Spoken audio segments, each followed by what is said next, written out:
Hi students, class 7। चलिए start करते हैं सेकेंड यूनिट का first chapter in science, that is forest our lifeline. Forest के बारे में आपने सबने सुना होगा, जंगलों को कहते हैं फॉरेस्ट। कभी किसी ने क्या कोई फॉरेस्ट देखा है, कभी जंगल देखा है? आई होप शायद किसी ने देखा हो। तो फॉरेस्ट में क्या क्या होता है ये हम सबको पता है। फॉरेस्ट में होते हैं ढेर सारे पेड़, बहुत बहुत सारे पेड़, अलग अलग प्रकार के पेड़, छोटे भी, बड़े भी और बहुत बड़े भी। इसके अलावा झाड़ियां, बहुत छोटे छोटे पेड़ पौधे, श्रब्स, हर्ब्स एक्सेट्रा। इसके अलावा क्लाइंबर्स होते हैं, क्रीपर्स होते हैं, बहुत सारे जानवर होते हैं, बहुत सारी चिड़िया होती हैं और बहुत सारे कीड़े मकोड़े भी होते हैं। तो फॉरेस्ट में जितने भी पेड़ पौधे पाए जाते हैं उनको अलग उनके शेप्स के आधार पे, उनके जो है डिफरेंट पार्ट्स के आधार पे उन्हें कई तरीके से डिफाइन किया जाता है। सबसे पहले आता है व्हाट क्राउन। क्राउन किसे कहा जाता है? तो क्राउन उसे कहते हैं तने के ऊपर, तना जो नीचे से जमीन से शुरू हुआ है, तनों के ऊपर से जो भी पार्ट होता है उसको कहा जाता है पेड़ का crown. Next is canopy. What is canopy? Canopy उसे कहते हैं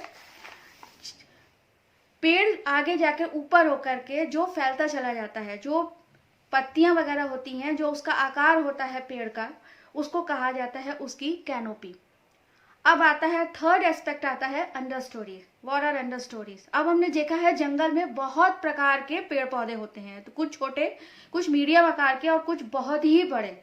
तो स्टेयर वाइज, सीढ़ियों वाइज, या फिर हम कहेंगे क्रमशः बड़े से छोटे की ओर जो श्रृंखला होती है उसको कहा जाता है अंडर स्टोरी। इसमें आता है सबसे पहले बहुत ऊंचे पेड़, उसके बाद मीडियम साइज के पेड़, उसके बाद छोटे साइज के पेड़, उसके बाद आते हैं हमारे क्या कहते हैं श्रब्स, एंड लास्ट में आते हैं क्लाइंबर्स और क्रीपर्स। तो इस स्टेयर वाइज जो श्रृंखला होती है उसको कहा जाता है फॉरेस्ट की अंडर स्टोरी। अब आता है फॉरेस्ट में और क्या क्या होते हैं। तो फॉरेस्ट में दूसरा चलता है food chain. What is food chain? आपने कभी फूड चेन के बारे में सुना है? What is a food chain? Organisms which feed on plants are often get eaten by other organisms and continue further like this. For instance, grass is eaten by insects which are later eaten by the frog. The frog is eaten by snakes which are prey for eagles. This forms a food chain which can be represented as grass, insects, frog, snake and eagle. जो herbivores होते हैं उनको carnivores खाते हैं, carnivores को, छोटे carnivores को उनके बड़े कार्निवोर्स खाते हैं। इस प्रकार से एक फूड चेन जो है वो बनती है, जैसे घास खाते हैं, इंसेक्ट्स जो होते हैं वो घास को खाते हैं, इंसेक्ट्स को खाता है मेढक, मेढक को खाता है स्नेक, और स्नेक को खाता है ईगल, और ईगल वगैरह जब मरते हैं तो उनको डिकम्पोज कर देते हैं डिकम्पोजर्स। What are decomposers? अब हम एक बहुत ही महत्वपूर्ण चीज है decomposers. What are decomposers? Decomposers वो होते हैं बहुत ही छोटे माइक्रो ऑर्गेनिज्म जिनको कि हम आंखों से इस तरह से नहीं देख सकते, सिवाय उनको माइक्रोस्कोप की सहायता से ही देखा जा सकता है।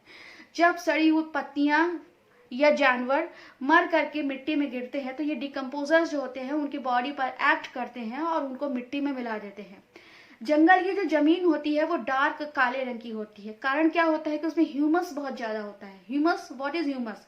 Humus is a very fertile object, is any object that makes the soil very fertile and very fertile. जहाँ में जिस मिट्टी में जितनी ज्यादा ह्यूमस होती है वो मिट्टी जो है उतनी ज्यादा उपजाऊ होती है। तो ह्यूमस कैसे बनती है?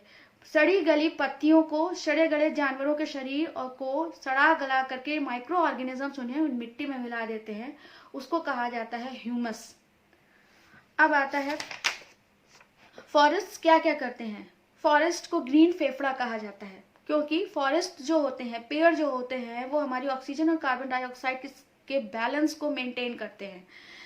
आप लोग को पता होगा कि हम जानवर और इंसान जो होते हैं वो ऑक्सीजन लेते हैं और कार्बन डाइऑक्साइड छोड़ते हैं, और पेड़ ऐसे होते हैं जो कार्बन डाइऑक्साइड लेते हैं और ऑक्सीजन को छोड़ते हैं। तो जितने ज्यादा पेड़ उतना ज्यादा जो है हमारा पर्यावरण जो है वो स्वच्छ रहेगा।